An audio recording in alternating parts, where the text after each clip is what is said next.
হরে কৃষ্ণ মা। আমরা যেখানেই যাই সেখানে আমাদের প্রশ্ন করে, তোরা মাছ মাংস খাস না কেন, তোরা অপুষ্টিতে ভুগবি। তাহলে কি মাছ মাংস না খেলে আসলে আমরা অপুষ্টিতে ভুগবো?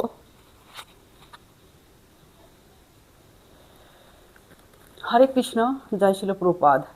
অসাধারণ প্রশ্ন করেছে ছোটমণি। আসলে এই প্রশ্নটায় আমিও জর্জরিত, যে যেখানেই যাই সেখানেই শুধু বলে যে আপনার বাচ্চাদের মাছ মাংস খাইতে দেন না, মাছ মাংস দিচ্ছেন না, ওরা অপুষ্টিতে ভুগবে, বড়লি সমস্যা হবে, নানান রকমের কথা আমাদের শুনতেই হয়। প্রসাদ ভোজির পরে এই কথা আমি শুনেই যাচ্ছি 6 বছর ধরে, যে আমার বাচ্চাদের কেন আমি মাছ মাংস খেতে দিই না। আসুন আমরা জেনে নিই এই ভিডিওর মাধ্যমে, আসলে মানুষ কি মাংসাশী প্রাণী না তৃণভোজী প্রাণী।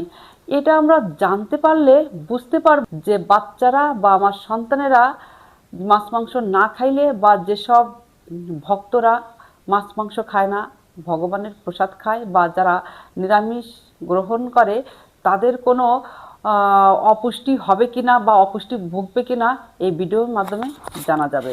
ভিডিওটা অবশ্যই সম্পূর্ণ দেখার জন্য সবার শ্রী চরণ কমলে আমার অনুরোধ রইল।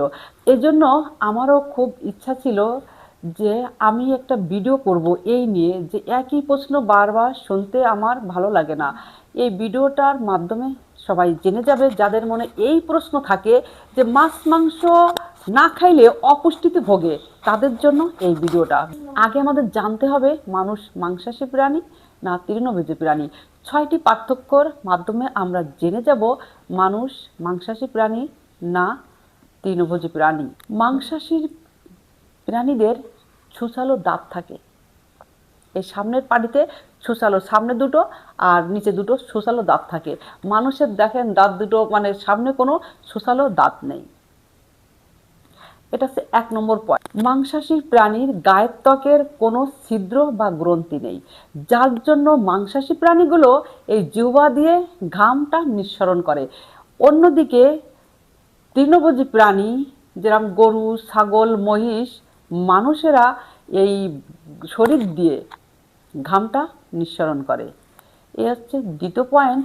তৃতীয় পয়েন্ট হলো মাংসাশী প্রাণীদের এই হাতে ছোচালো নখ থাকে, ধারালো তীক্ষ্ণ নখ থাকে, মাংসগুলো যাতে ছিঁড়ে ছিঁড়ে খেতে পারে।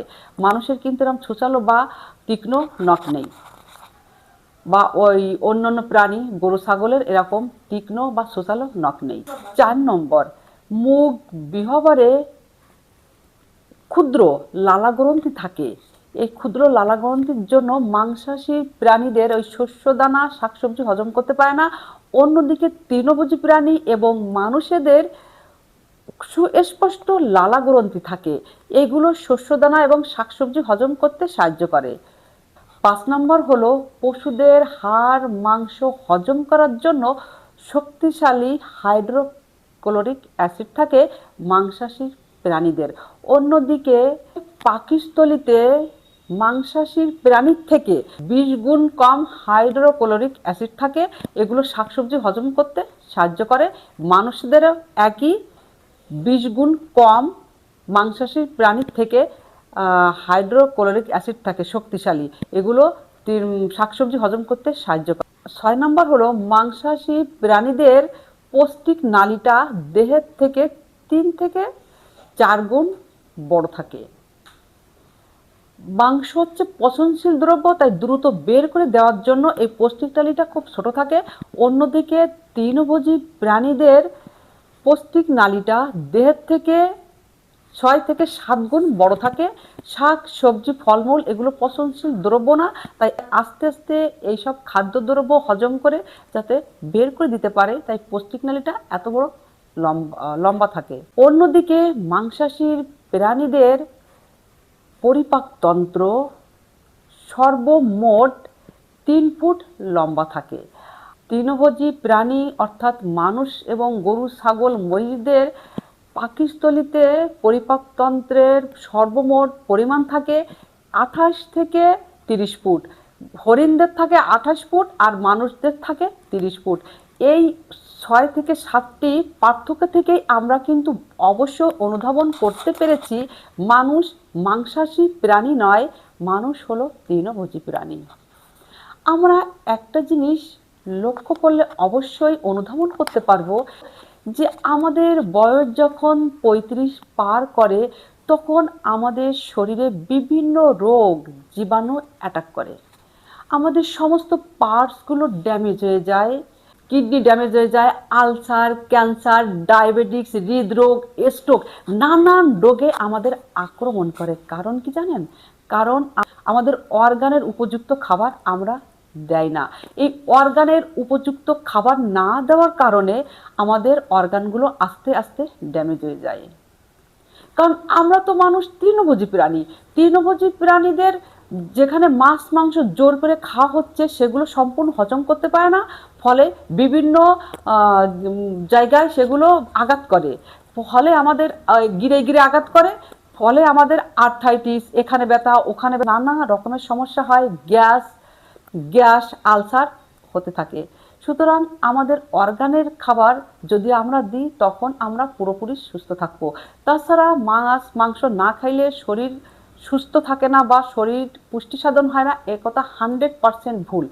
আমরা যদি অঙ্কুরিত ছোলা, বাদাম, কিশমিশ, ডাউল, ফল মূল, যেগুলো আমাদের অর্গানের খাবার, এগুলো খাইলে আমরা তো অবশ্যই সুস্থ থাকবো এবং আমাদের অর্গানগুলো অবশ্যই সুস্থ থাকবে। তাছাড়া অধিক প্রোটিনের কোনো প্রয়োজন নেই। অধিক প্রোটিন আমরা যখন শরীরে গ্রহণ করি তখন সেগুলো ফিল্টার করতে কিডনির অনেক সমস্যায় পড়তে হয়, ফলে কিডনি সেগুলো আস্তে আস্তে ড্যামেজ হয়ে যায়। আমরা যখন বলতে পারি যে আমরা 25-30 বছর পর্যন্ত আমরা সুস্থভাবে বাঁচি। একটা নতুন গাড়ি যখন আমরা ক্রয় করি, সে নতুন গাড়ির পার্টসের একটা পাওয়ার থাকে, সে পার্টসের যে পাওয়ার, সে পাওয়ারের অনুযায়ী সে অনেকটা পর্যন্ত সে সুস্থ থাকে, সে পাওয়ারের ইঞ্জিনের পাওয়ার অনুযায়ী সে চলতে থাকে। কিন্তু একটা গাড়ি যখন আমরা কিনি, আমরা যদি ডিজেলের গাড়ি কিনে যদি মোবিল ভরতে থাকি তাহলে ইঞ্জিনের যে পাওয়ার, নতুন গাড়ির যে পাওয়ার, সেই গাড়ি অনুযায়ী কিছুটা সময় এবং কিছুটা দিন সুন্দরভাবে চলতে পারে, তারপরে কিন্তু আর চলতে পারে না, আস্তে আস্তে সে গ্যাংরানো শুরু করে, সমস্ত পার্টসগুলো তখন ড্যামেজ হয়ে যায়।